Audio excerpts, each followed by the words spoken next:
What's up, metal and heavy music fans? Today we're ranking classic death metal bands. Do you feel what I feel?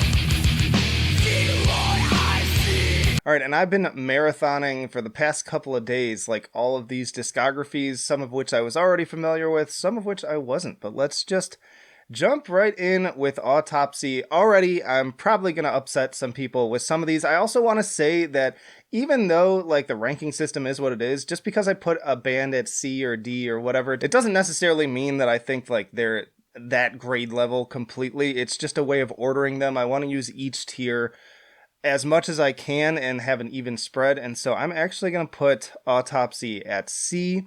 Was not a big fan of these guys. My criteria too is sort of like, how much do I enjoy the band? What's their legacy? How influential are they? And then also a criteria that I like to use is the strength of their discography overall, the consistency of it. And for me, I feel like they're pretty consistent. They have a legacy, they have some influence, not as much as some of the other bands we're going to talk about, but I just don't really enjoy them because they're a little bit too doomy for my taste, is all it comes down to. So this one's a very personal choice. I know a lot of people are going to disagree, but that's what the comment section is for, is we can talk about it there. But let's move on to Carcass on a more positive note. I'm going to put Carcass all the way up at S tier because, man, fantastic discography. They only have really one album that I don't like, and each one is a little bit different, and they're still putting out some of their best material today, which is not something you can say about a lot of these bands. Just really impressive, from the melodic death metal to the progressive elements to the grindier elements. Like they kind of do it all, and they do it so well, and Bill Steer's guitar work is so good, and you hear a lot of bands obviously influenced by Carcass. Cryptopsy is a band I enjoy quite a bit. I see a lot of like more even like deathcore, like brutal and technical deathcore bands nowadays kind of being influenced by them, and they've sort of become a little bit more of a deathcore band over the years, for better or worse. I think that their discography is pretty solid. They've got one or two albums that I'm not as into, and especially like their initial switch in style with the newer vocalist was a little bit rough. I'm probably going to do a Cryptopsy tier list at some point. But overall, I really enjoy them. I think that they're incredibly like proficient in their playing. Their performances are just like jaw-dropping at times and just super duper heavy. So I'm going to put them at B tier. Deicide, I'm also going to put at B tier. I think they've got a really solid discography. This is a band that I hadn't really done a deep dive with until just recently, and I was pleasantly surprised. I kind of enjoyed most of the albums. Very like similar from album to album, but I still found enjoyment in each of them. I don't think their legacy is quite as strong as some of the others, which is why I'm not putting them in the higher tiers, and I don't enjoy them as much as some of the other bands that we're going to talk about. But yeah, Deicide, really solid stuff. Possessed is a tricky one because I feel like they need to be a little bit higher. They're really early to the scene. They're kind of like almost like a proto band, right? Like they are partially responsible for kind of like launching and popularizing the death metal sound in that old school style, but they only have 3 albums, so I couldn't really justify putting them at S tier, but all 3 of those albums are really good, like really solid stuff, and I hear tell they're working on something new too at the time of this recording. So yeah, I'm going to say I think they deserve to be at A tier. Not quite S, but A nonetheless. Next up is Gorguts, and another thing I was kind of ranking these bands on too is how different are they? How unique are they? What different thing do they bring to the scene? How do they stand out from the rest of the pack? And for Gorguts, that's a clear one. Like they already deserve to be higher up on the list just because their sound is entirely unique, and they've become very influential, like especially in like the current iteration of the progressive and technical death metal scenes, and then on bands like Portal and things like that. Like you wouldn't have any of that without Gorguts. Now their discography is a little bit hit and miss for me. Their first album's kind of pretty standard stuff. They don't have as many albums too, so a single section can weigh them down a little bit, but they don't really have a bad album. And as far as enjoyability, like I don't love them the way some people do. There are other bands that are kind of spawned from them that I actually enjoy more, that I think have even kind of done that balance a little bit better. Sacrilege, I know. But I'm going to go ahead and split the difference and at least put them at A tier. I really did consider putting them at S tier. They're teetering on the line. Atheist was a band I had not really dove into. Another one with a shorter discography, only 4 albums, but another one that I hear are working on a new one. And I'm excited to hear it because let me tell you, their albums are really good and ahead of their time too was the thing that impressed me the most, to like go back and look at the years that those albums were coming out and just see what they were bringing to the game in terms of the technicality and the progressive nature of it, how melodious it was despite that, like just doing something completely different from what everybody else was. And another one I can see how, even though you don't hear their name as much, has had a strong influence on some of the bands of today. I'm going to put them at A tier, again, not quite S, but I really did consider it. Pestilence. Okay, this was another band I had not really spent a ton of time with and still need to kind of dig into a little bit more. You know, they're a little bit spacey right now. That's the meme we have going right now. But all joking aside, what I heard from them, like, I gotta hand it to them that what I heard was pretty impressive. Like, again, bringing in those like progressive elements, almost like psychedelic sounding elements on some of the songs I was hearing. And so, yeah, I'm kind of wanting to dig into them a little bit deeper, and even just based on that, I could see them even maybe moving up to A tier. I don't think they're as influential as some of these other bands, so I'm going to put them down at B tier and just leave it at that for now. Cannibal Corpse, I feel like, just has to be S tier, but I don't want this to just be a popularity contest. Obviously, highly influential. Like, there are so many bands that are influenced by Cannibal Corpse. Very much responsible for, like, kind of mainstreaming and growing the audience of death metal, whether that upsets you or not. And their discography, though, is really solid. I've done a Cannibal Corpse tier list, and a lot of the albums I was already familiar with, already enjoyed, but then even the ones that I wasn't, I was like, wow, man, like, all of these are pretty good. Like, there weren't major standouts that I was like, wow, I hate this album. Like, their worst albums are kind of like still C average albums, which is pretty impressive. So easy for me to put them at S tier. Morbid Angel. Now here's another one that might be a little controversial for y'all. I kind of like went back and forth with this because obviously they have some highly influential albums. Like Altars is arguably like or at least one of the first death metal albums, and people worship that album.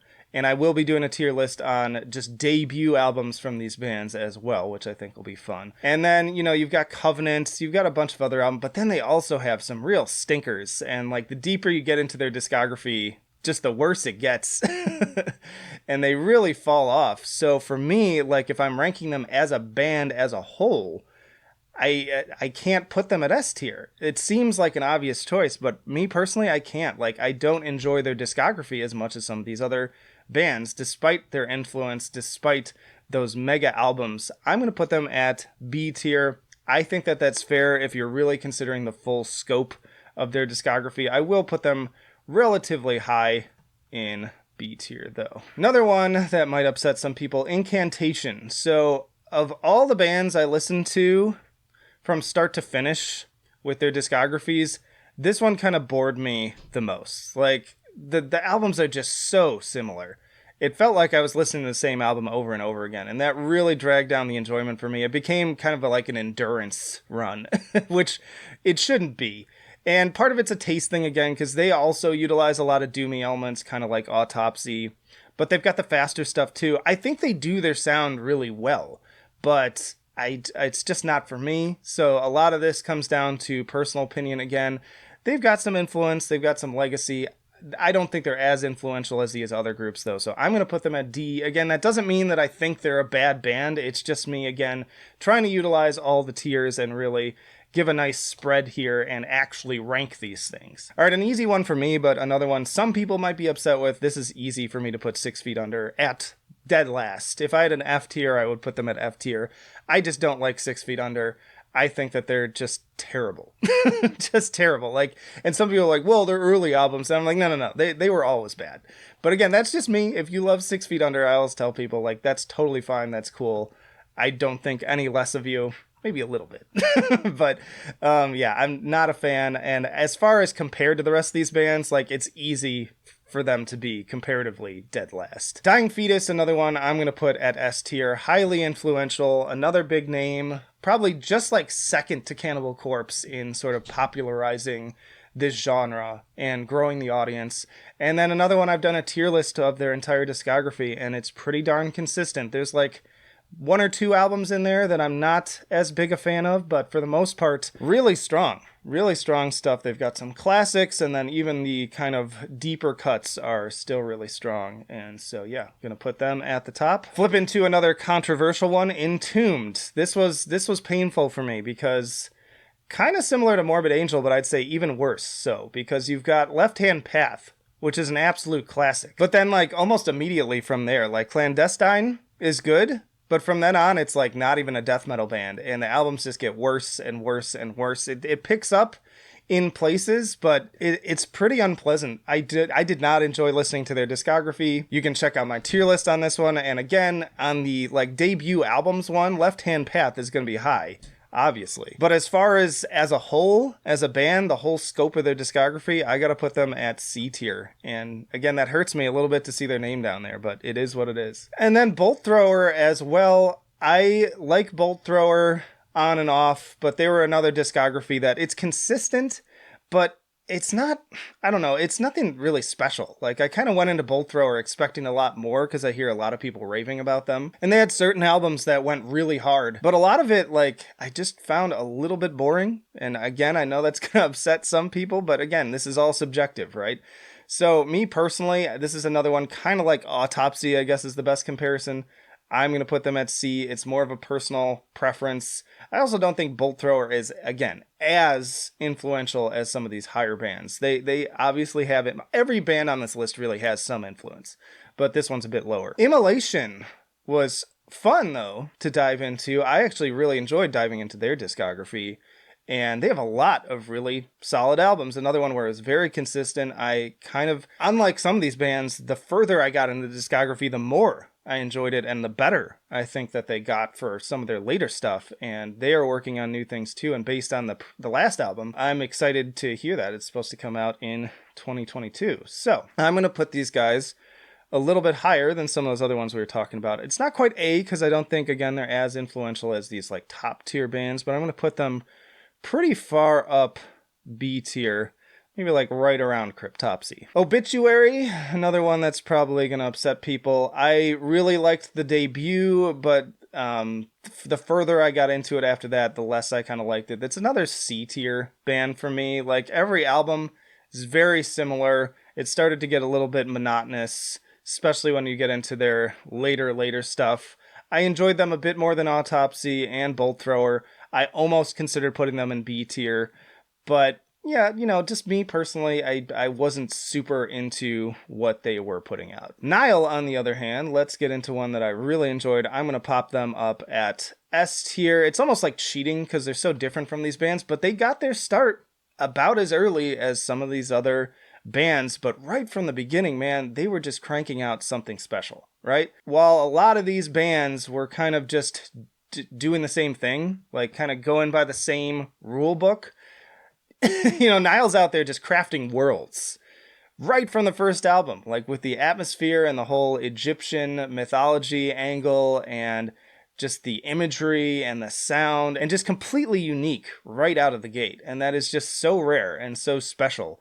And then their discography continued to impress me album after album. Of a lot of these bands, they're one of the ones that, kind of like Cannibal Corpse, I've been most familiar with over the years. But this was my first time, like, really taking a deep dive into their full discography, and it was one of my favorites, easily. So I'm going to put them at S tier for really being something special. Maybe they're not quite as influential as some of these other groups, but because of the strength of their discography and the uniqueness of their sound, I felt like they deserved a spot at the top. Suffocation, no breathing. No, I'm just kidding. This is another one I'm going to put at D tier right after Incantation, actually, but before 6 Feet Under. Another band that I feel like very just kind of paint by numbers. Every album's very similar. I just couldn't really get into it. I felt like it was a lesser version of pretty much everything else I was listening to. The ranking of some of this lower stuff at the end of the day still came down mostly to my own personal bias. And so, you may have them higher and that's totally fine. But for me, like, if I'm going to reach for a death metal band, especially one that's a little bit more old school, Suffocation would unfortunately be one of the last ones that I would pick. All right, another top shelf pick though. Death has to be S tier, and they should be really at the tip top. Because not only do they like kick off the genre, not only do they bear the genre's name, they have a very consistent discography. I was very pleased when I did that tier list for all their albums. I had some controversial picks on there, but ultimately theirs is a discography that was extremely consistent. Not as long as, say, Cannibal Corpse's, but really solid, and then each album having its own little personality, bringing something different to the table. You got your more like classic scream, bloody gore, OSDM fests, and then you've got more progressive ones, and it's really cool to see them evolve. Just very special, highly influential. If you did like a family tree, like Death would basically be at the top with all the lines coming out of it. So yeah, they got to be up there. And then some picks that I see some people leave out, but Vader started really early on too. I don't know why they get left out of the pack, but I really personally just love Vader. I think that they're an extremely consistent band. They have some albums that are hit and miss. Like, it seems like almost every other album from their later stuff, I either love it or I'm just kind of okay with it. But they don't, like, put out bad albums, and they're just fun. Like, the most recent one especially, like, had no no reason to be as good as it was. I had such a blast with that album. It was one of my favorite death metal albums of that year. And yeah, they're just still cranking out really solid tunes, and their early stuff is really great. Fun catalog to dive into. I did a discography tier list for these guys too. In fact, I'm working on probably doing a discography tier list for pretty much every band on this list except for Pestilence, because Mad Mike already did it the best possible way and it's undefeatable. So I'm just going to let his stand. You should check that out if you haven't. And then kind of in a case of one of these things is not like the others, I threw Behemoth in here too. Some people argue they don't even belong on here because they're Black in Death and their earlier albums, even though they did start, in the mid 90s or so, they were just like a straight up black metal band initially. But if I think of like 90s and early 2000s death metal in the same vein as a lot of these other bands, like especially like Nile and things like that, I feel like you can't leave out Behemoth. Like, you look at albums like Demigod and Zoskia Cultus, like, to me those are like classics in the genre for that period. So you can argue they don't belong in here, but I think that they do. I think they deserve a spot. And another band with like a really consistent discography. I know I say a lot. I didn't enjoy I Loved You at Your Darkest. I think that's maybe their weakest album. But everything else, like, again, I already said, Demigod, Zoskia Cultus, Evangelion, The Satanist, all bringing something a little bit different to the table and just very impressive, very unique. Like, you hear Behemoth and you instantly know who it is. And then as far as influence, you hear a lot of bands trying to copy this style, but nobody does it quite as well as them. So I'm going to put them actually up at A tier, just above Vader. But now it's your turn. Let me know down in the comments, how would you rank these bands? Which are your favorites? Which are your least favorites? And why? And check out this playlist for plenty more death metal tier lists and also just metal tier lists in general. And subscribe if you haven't already. But that'll do it for now. Flight of Icarus signing off. I will see you in the trenches.